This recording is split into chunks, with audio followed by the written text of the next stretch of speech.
안녕하세요. 이번 시간에는 데이터 3법을 통해 바라보는 개발자의 미래라는 주제로 말씀을 드리도록 하겠습니다. 데이터 3법이 뭐냐부터 말씀을 드리면, 데이터 3법이란 기존의 이제 데이터 관련 법안이 인공지능 관련해서 데이터를 활용할 수가 좀 없게끔 사용자의 데이터를 좀 더 촘촘하게 좀 공개할 수 없게끔 만들어 놨었다면, 이제 데이터 3법이 되면서는 개인의 식별자 정보만, 데이터만 오픈하지 않으면 이제 그 데이터를 판매하거나 공유할 수 있도록 만든 법이에요.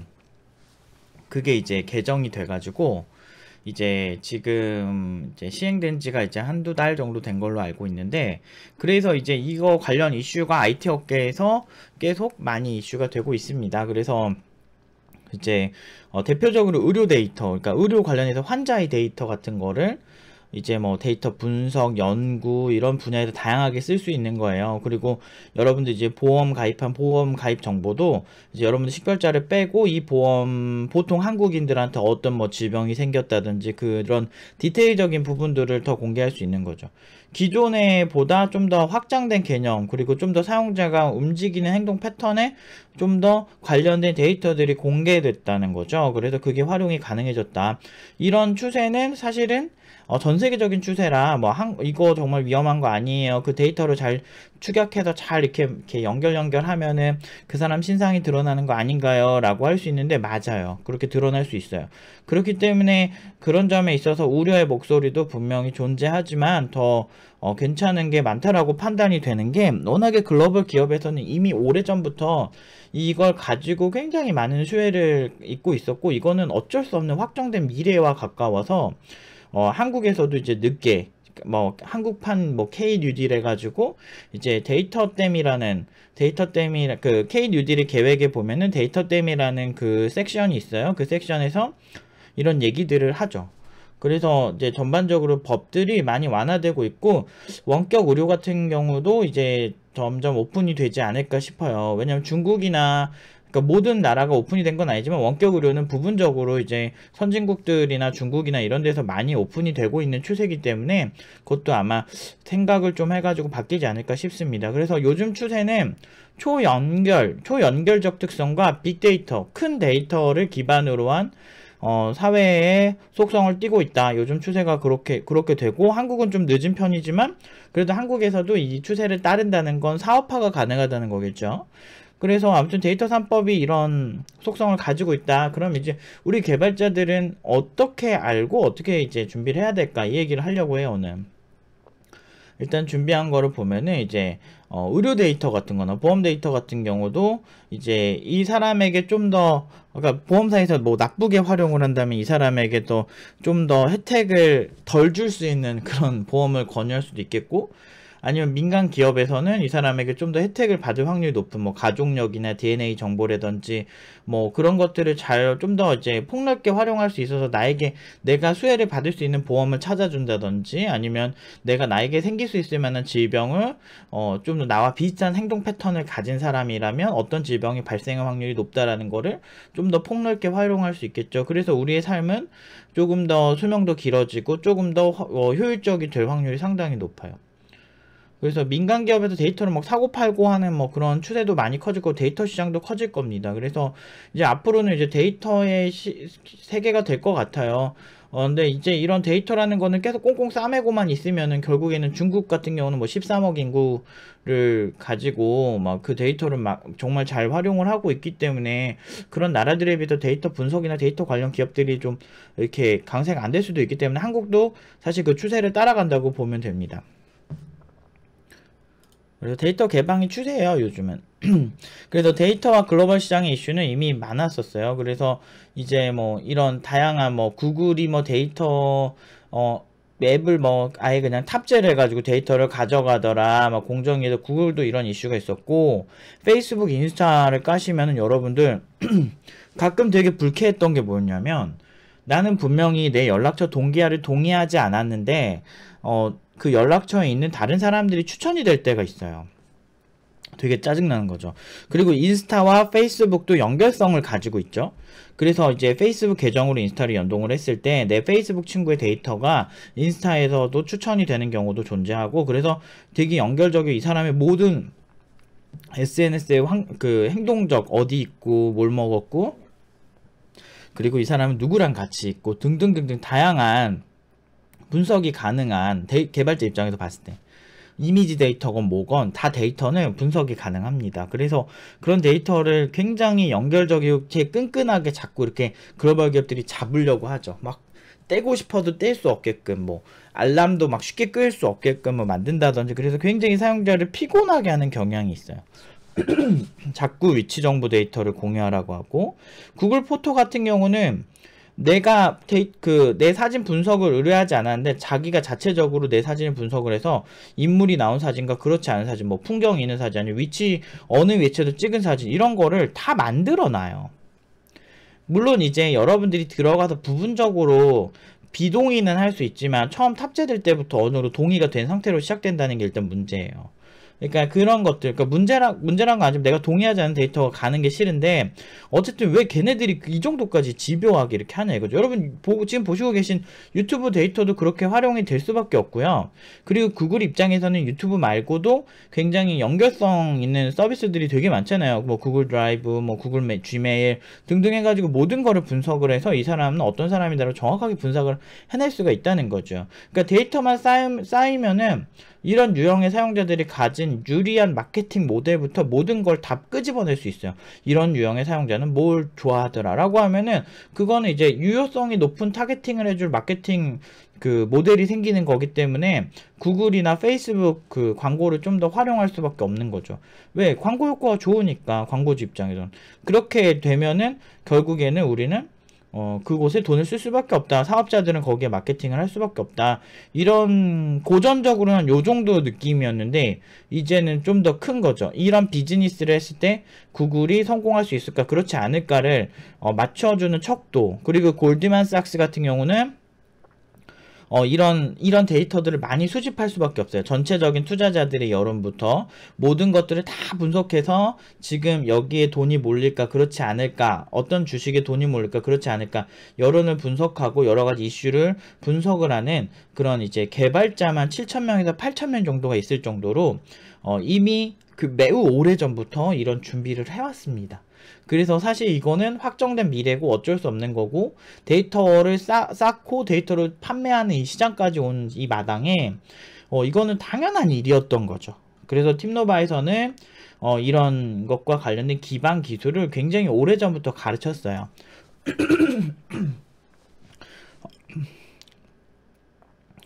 일단은 뭐 중국 같은 경우도 뭐 진짜 뭐 투자 자체가 계속 늘고 있는 추세고, 전 세계적으로 이 시장 자체는 커질 수밖에 없습니다. 인공지능부터 데이터 기반의 시장은.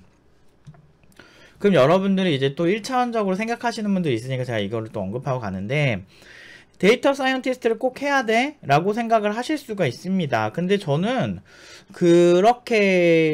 그러니까 여러분들 막 개발자다가 나 이제 데이터 사이언티스트가 돼야겠다, 데이터 분석가가 되겠다, 이런 생각을 하시는 분들이 분명히 있을 거라고 저는 생각을 하기 때문에 제가 이제 한 말씀 드리려고 하는 거예요. 자, 그러면 데이터 사이언티스트를 해야 할까요? 꼭 그런 건 아닙니다. 큰 범주로 본다면 데이터 분야는 다양한 분야를 뜻해요. 굉장히 큰 분야예요. 그래서 제가 3개 정도 나눠봤는데, 데이터의 축적과 데이터의 분석과 데이터의 활용, 이 3가지 측면에서 봐야 된다고 생각해요. 데이터 축적은 이제 진짜 개발자의 영역일 수 있죠. 개발자 영역. 그리고 어떤 방식으로 데이터를 축적할 것인가. 예를 들면 뭐 우리가 홈페이지 기록을 뭐 이렇게 쌓는다 하면은 그 개발자들이 쌓는 거예요. 그런데 이제 여기에 어떤 방식으로 쌓는가. 물론 이제 개발자 말고 데이터 전문가가 있는 경우는 같이 얘기해서 쌓겠죠. 근데 이제 이 데이터 사이언티스트라고 하는 분야가 조금 애매한 게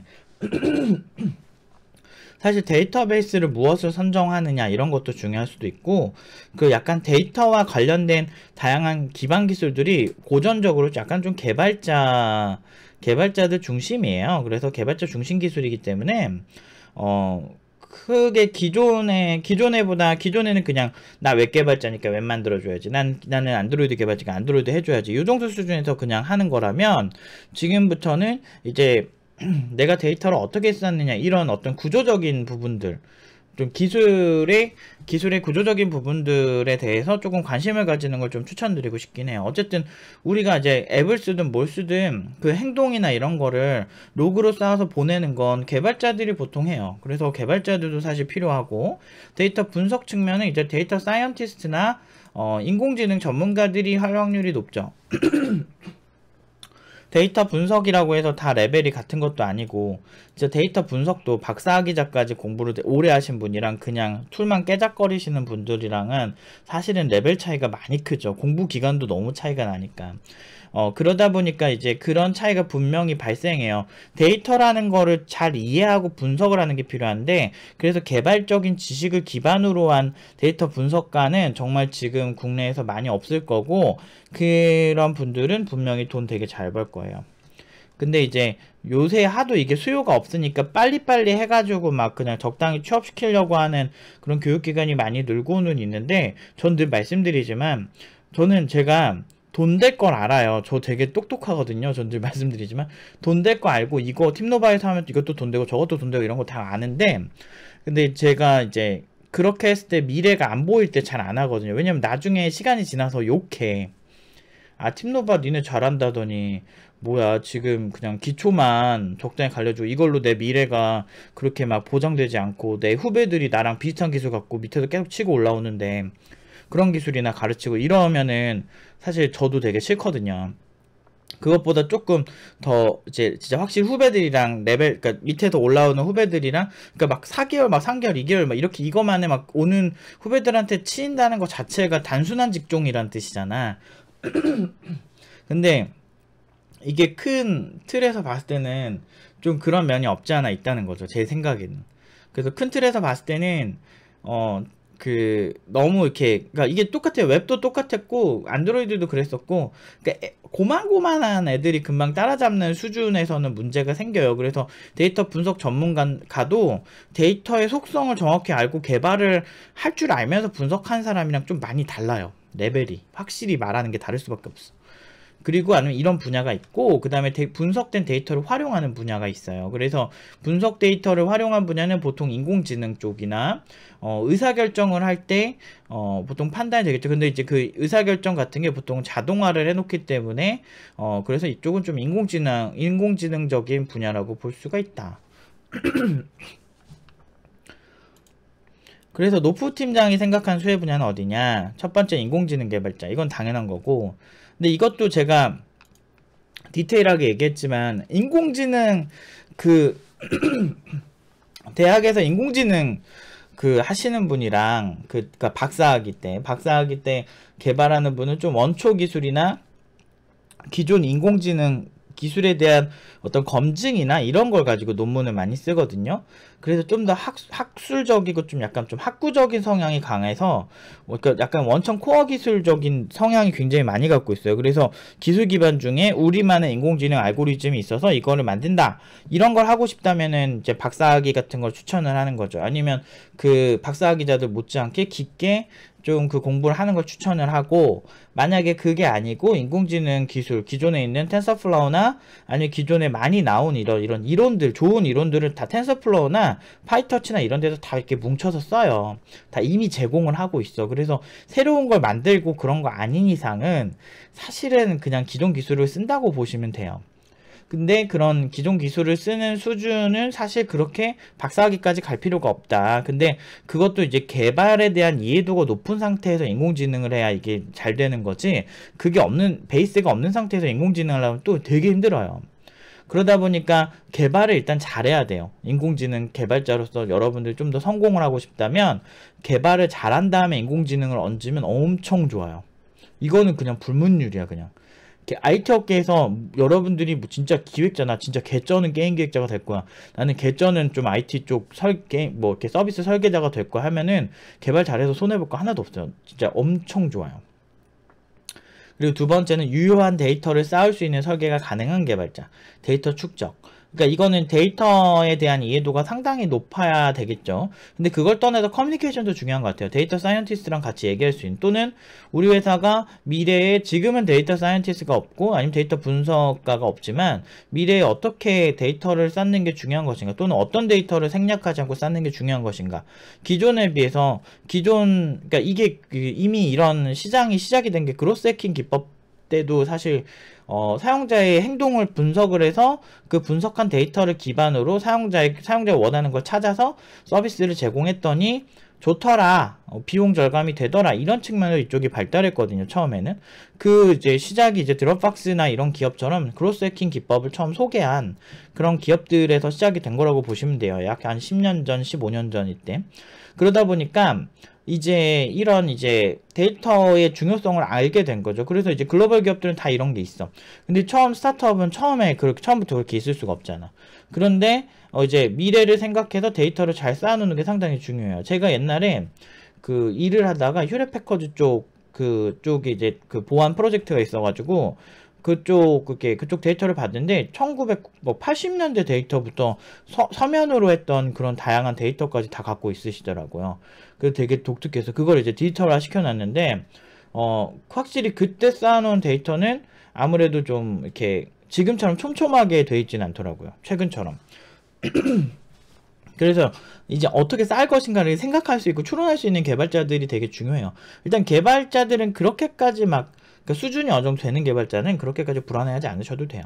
그리고 3번, 다양한 데이터베이스에 대한 이해가 있는 전문가. 이거 제가 팀노바에서 오래전부터 가르쳤던 건데, 데이터베이스라고 하는 게 이제 대부분의 개발자들은 RDBMS 수준에서 멈춰있는 경우가 있어요. 막 NoSQL이라고 해도 뭐 몽고DB 남이 유명해서 쓰고 막 이런 사람들 되게 많거든.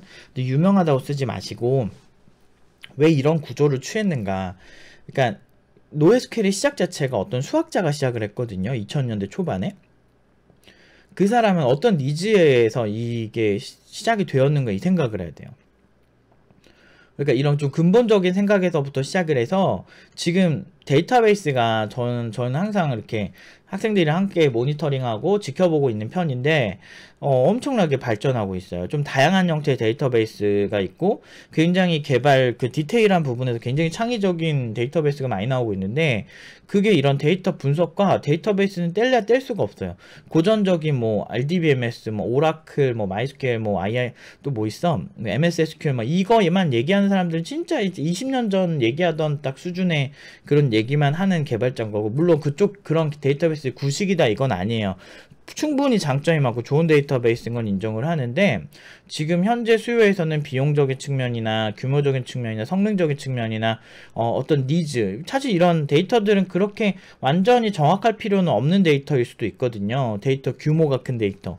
이건 나중에 제가 빅데이터에 대해서 설명할 시간이 있으면 좀 얘기를 할 건데, 아무튼 그런 비정형 데이터들을 쌓기 딱 좋은 데이터베이스들도 존재하는 거고, IoT에서 순간적으로 많이 발생하는 뭐 공장이나 이런 데서 로그 파일이 엄청나게 많이 발생하는데 특화된 데이터베이스들도 있어요. 그걸 이제 이론적으로 나눠 놓은 것도 있고, 그런 것들을 좀 공부를 좀 하시는 게 좋죠. 제가 이런 거 왜 다 알겠어요? 중요하니까. 우리 애들은 6년 전부터 교육을 시킨 거예요. 그때는 애들이 이거 왜 교육시키지 그렇게 했을 거야. 근데 난 이렇게 될 줄 알고 있었거든. IT 업계 쪽에서는 제가 시킨 대로 하면 웬만하면 손해 안 봐요. 계속 얘기하지만 이게 여러분들 잘 생각해 보시면, 저는 교육기관 하고 있고 저한테 배운 애들이 얼마나 많은데요. 그 많은 애들 중에 저한테 배운 것 때문에 손해봤다는 애들이 없어요. 여기 졸업생들도 거의 200명 가까이 되고 있고, 지금 그 긴 과정을 해온 사람들이 이 정도 되고, 여기 거쳐간 사람도 엄청 많은데 응용 2단계 제대로 배워본 사람들 치고 이 커리큘럼 욕할 수 없어요. 왜냐면은 지금 영상 스트리밍 가르쳤는데 비대면 시대여서 영상 스트리밍의 중요성이 막 대두되고 있고, 지금 뭐 데이터 시장, 이 시장이 엄청 대두되고 있잖아요. 데이터베이스. 그래서 제일 중요한, 저는 오히려 데이터베이스에 집중하는 거예요. 왜냐면은 빅데이터라든 뭘 하든 이게 데이터베이스는 정말 중요해요. 그래서 데이터베이스 쪽은 정말 많이 발전하고 있거든요. 그런데 많이 주목을 못 받아요. 맨날 쓰는 것만 쓰니까. 그러니까 그럼 여러분들이 얘기할 수 있어요. 아니 그래도 맨날 쓰는 게 인기가 많으니까 쓰는 거 아니야 라고 생각할 수 있죠. 근데 그게 그렇지가 않아요. 그게 기술이라는 게 뭐 예를 들면 봐봐요. 새로운 기술을 받아들일 생각이 없으면 그러니까 아니면 여러분들도 새로운 기술을 발굴해내는 기술이 있어야 될 것 같진 않아요? 느낌이? 그런 생각 좀 해보셔야 돼요. 남들이 그냥 추천해서 이미 대세가 됐을 때는 이미 늦어요.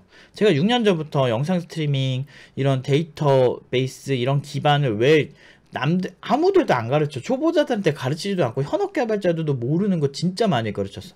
내가 맨 처음에 레디스 가르치고 처음에 뭐지 뭐 아랑고 DB 뭐 이런 거 가르칠 때요. 국내 레디스 관련해서 사용하는 개발자들의 사례가 별로 없는데 지금 레디스 엄청나게 많이 써요. 지금 거의 그냥 디폴트를 써. 뭐 이런 거야. 내가 처음 6년 전에 가르칠 때 레디스 쓰는 회사 많이 없었어요. 그리고 내가 그 전에 한 4, 5년 전부터 레디스를 썼는데 그때는 더 없었고 국내에. 그럼 어디서 썼는지 아세요? 대기업, 여러분도 좋아하는 그 대기업 중에 기술적으로 뭐 짱짱한 회사에서 다 써. 왜 하는데 내가 거기 있는 개발자도 알거든. 근데 그걸 떠나서 걔네 아니어도 이미 우린 알고 있었거든, 그 기술을. 왜 그럴까요? 그러니까 어떤 기술이 대세가 될지를 미리 예측할 수 있는 거 이게. 이런 걸 되게 잘하는 거죠. 잘할 수밖에 없어요. 왜냐면 관심이 많으니까. 그러니까 우리가 이걸 준비를 해야 된다고. 그러니까 제가 저 뭐 2년, 3년 전 아니면 예전에 쓰던 뭐 글들 그리고 예전에 우리 졸업한 학생들이 올린 포폴 다 보세요. 거기 안에 보면 스펙 막 더 적혀있는 경우 많거든. 내가 거짓말 하나. 아무튼 그래서 개발자지만 시야가 넓고 유연한 개발자도 상당히 중요해요. 왜냐하면 시야가 넓는다는 게 그러니까 예전에는 내가 C 개발자만 C만 해도 됐었어. 그런데 팀노바 친구들도 C 하나만 보게끔 안 가르치잖아요. 그 이유가 시야가 넓어져야 돼요. 변화가 너무 빨라졌어. 요즘은 정말 핫한 분야가 너무 많아. 보안도 핫하고 IoT도 핫하고 뭐 진짜 많잖아요. 뭐 스마트 농장도 뭐 1세대에서 막 인공지능 들어가면서 2세대 되고 막 그러면서 그러니까 너무 많아졌어. 근데 중요한 건 아무나 안 뽑아. 그게 뭐야? 수준이 중요한 거거든요. 근데 그 수준 업을 하려면 다양한 분야에 대한 이해가 필요해. 예전처럼 그냥 하나만 하고 매뉴얼만 보고 개발하는 그런 시대가 아니고 이제는 초연결 사회, 그러니까 사람과 사람도 연결이 되지만 기술과 기술도 연결되는 사회, 그러면서 빠르게 아웃풋을 내는 사회가 만들어진 거거든요. 그래서 제가 로우코드, 로코드 얘기하면서 스틱코드를 만들었다라고 얘기를 할 정도로 저희는 어떤 고생산성에 집중을 할 수밖에 없는 시장이라고 보여진다는 거죠. 그래서 이 얘기가 지금은 또 저 새끼 또 뭐 또 막 개소리 하네 뭐 이렇게 하겠지. 근데 또 나중에 5년 6년 뒤에 제가 무슨 소리 하는지를 다시 한번 보세요. 이 영상을 다시 복습을 하시는 걸로 합시다. 그때 됐을 때 로우코드, 노코드 그 개발 생산성에 대한 중요도가 안 높아지겠는지.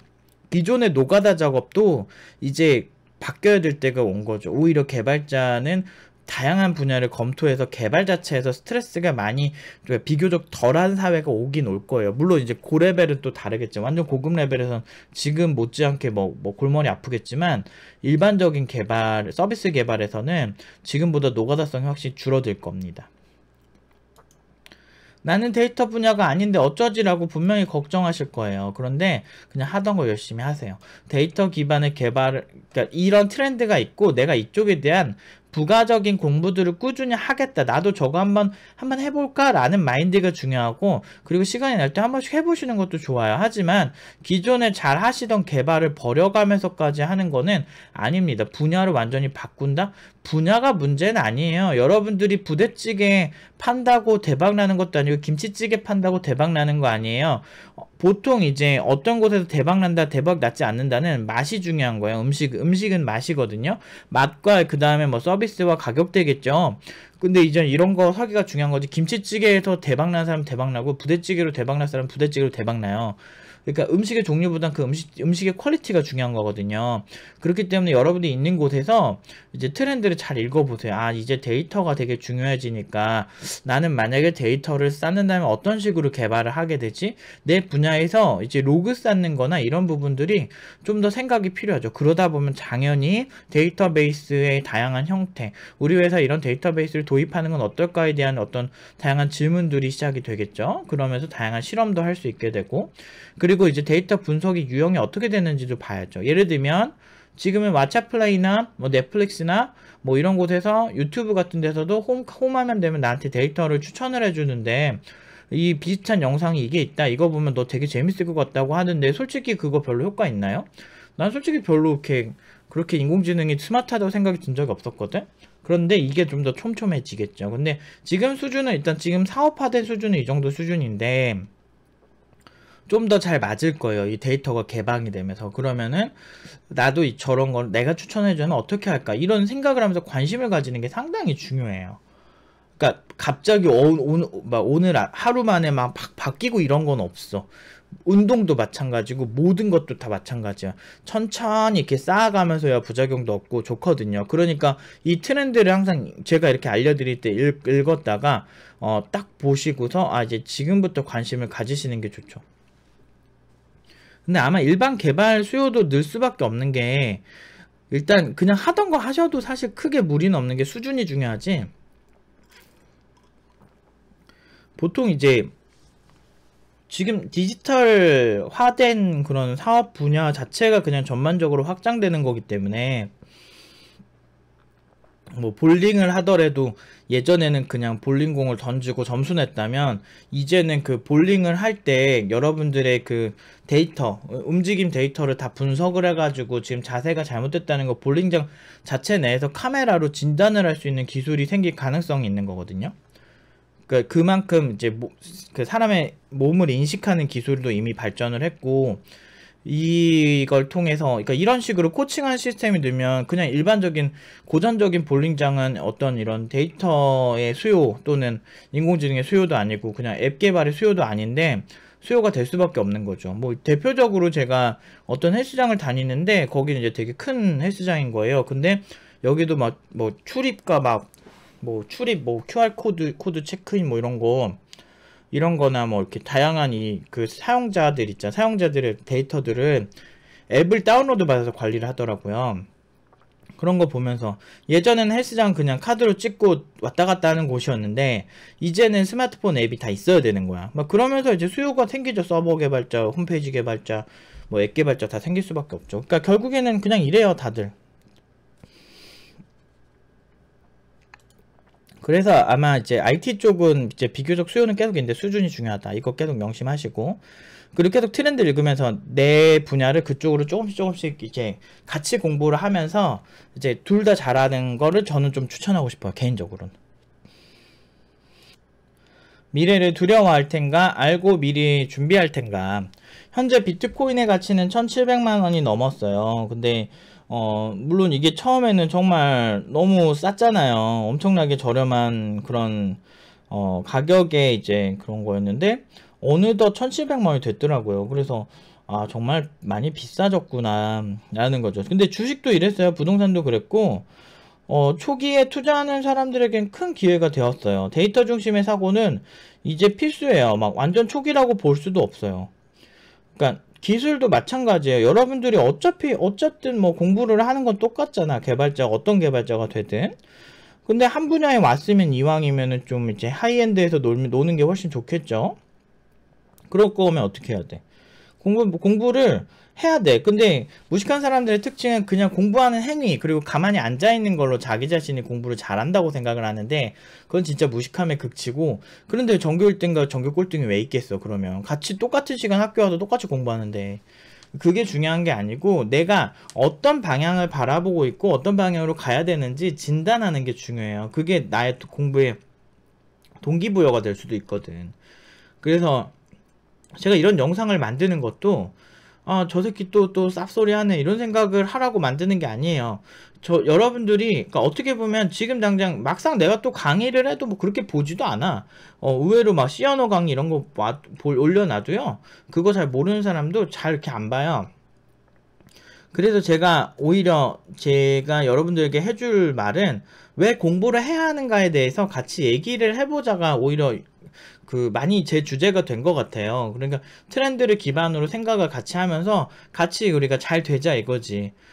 저는 이제 교육자로서 그 어떤 핵심 코어 부분들을 잘 가지고 여러분들을 지도하는데 많이 이렇게 신경을 쓸 거예요. 핵심 코어가 뭐냐면 보통 이제 컴퓨터 분야는 이런 공통 분야가 있어요. 인공지능으로 가든 보안으로 가든 이 공통 분야가 이렇게 있어. 그럼 이 공통 분야들을 이렇게 공부를 잘해서 코어를 잘해 놓으면 이쪽으로 가든 사실은 그렇게 많이 힘들지는 않아요. 그쪽에 특화된 공부나 그런 분야가 있는데 이런 데 익숙해지는 데는 보통 한 2, 3개월이면 익숙해지더라고.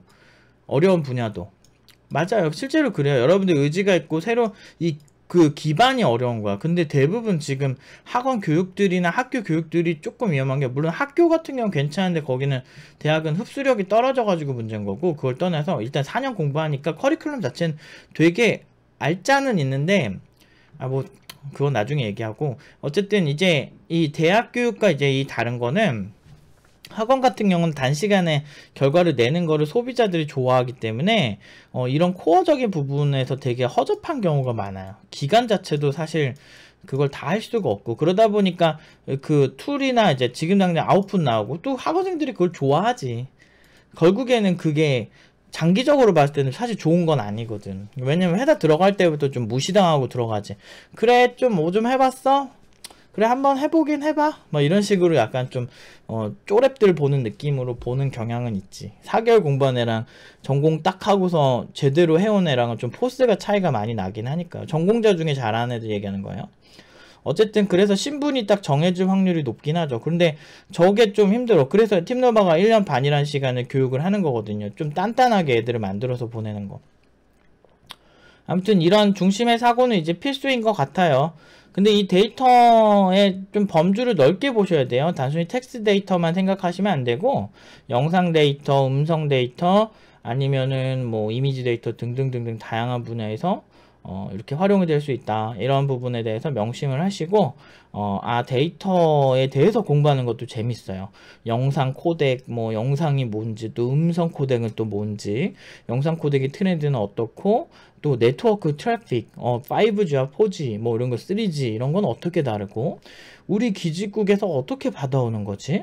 어떤 기술을, 그러니까 트래픽이란 또 뭐지? 등등등등 해서 질문할 게 너무 많아. 랜카드에서 또 이걸 어떻게 신호를 받아오지? 등등등등 얼마나 이게 공부할 게 많습니까? 근데 이거를 공부해내는 사람들은 잘 되는 거고, 못하는 사람들은 그냥 그렇게 살겠죠. 저는 이걸 왜 할까요? 그 질문부터 하고 싶은 거예요. 저는 안드로이드 개발자를 많이 했어요. 근데 이걸 알잖아. 그런 생각을 해보세요. 왜 알까? 물론 안드로이드도 하고 서버도 하고 사실 장르를 크게 구분해서 하는 스타일은 아니거든요. 크롤링도 하고 원하면 그냥 다 하는 편이긴 한데, 왜 이렇게 됐을까를 생각해 보세요. 사실 굉장히 유연해지거든요, 사고가. 그래서 어떤 개발자라고 자신을 정의하는 게 의미가 없어질 때가 있어요, 언젠가는. 어쨌든 데이터 중심, 이거는 게임 쪽도 마찬가지야. 난 게임 클라이언트 개발자니까 그렇다고 생각할 수 있는데 그렇지 않아요. 게임만큼 로그 데이터가 많이 쌓일 만한 분야가 어딨어. 사용자들이 보통 이 게임을 30분 플레이하고 하다 보니까 뭐 여기서 지루함을 느끼더라, 아니면 어떤 조작에 어려움을 얻더라, 그러면 이 UI 설계에도 이 조작법을 바꿔서 사용자들이 좀 더 친화적인 그런 설계법으로 바꿔서 조작을 할 수 있게 만들면 얼마나 또 사용자들도 재밌게 하고 이 게임은 뭔가 쾌적해, 이런 느낌을 받을 수 있게 되거든요. 기업의 의사결정에서 중요도가 높은 거를 좀 더 빠르게 캐치할 수 있는 능력이죠. 팀노바에서 되게 잘하는 것 중 하나가 우선순위 재배열이라고 해서 내가 뭐가 중요한지를 그때그때 생각하는 능력을 키워주는 건데, 이게 사실 기업의 의사결정과 상당히 유사하거든요. 개발할 때도 마찬가지고, 개발자가 자기 소스 중에서 뭐부터 더 먼저 짜야 되느냐, 아니면 어떤 구조부터 먼저 설계를 해야 되느냐, 이거에 따라 달라지듯이 이것도 상당히 유사하다고 보시면 돼요. 그래서 개발자의 미래, 여러분들의 미래, 지금 제가 이런 얘기 할 때 경각심 가지시고 준비를 하시는 게 좋아요. 근데 제가 제일 싫어하는 사람, 1차원적인 사람, 데이터 좋아요, 그럼 데이터 해야지, 이런 사람들 아닙니다. 계속 얘기하지만 데이터든 데이터 사이언티스트든 인공지능 개발자든 어떤 개발자든 코어가 있다. 그럼 코어는 무엇이냐? 제가 영상 올린 것 중에 하나 있죠. 어떤 분야 상관없이 공부해야 되는 그 분야라고 해서 제가 한 10몇 개를 추천해 준 게 있어요. 근데 그 영상을 찾아보시면 되겠습니다. 아시겠죠? 오늘은 여기까지 하고 마치겠습니다. 수고하세요.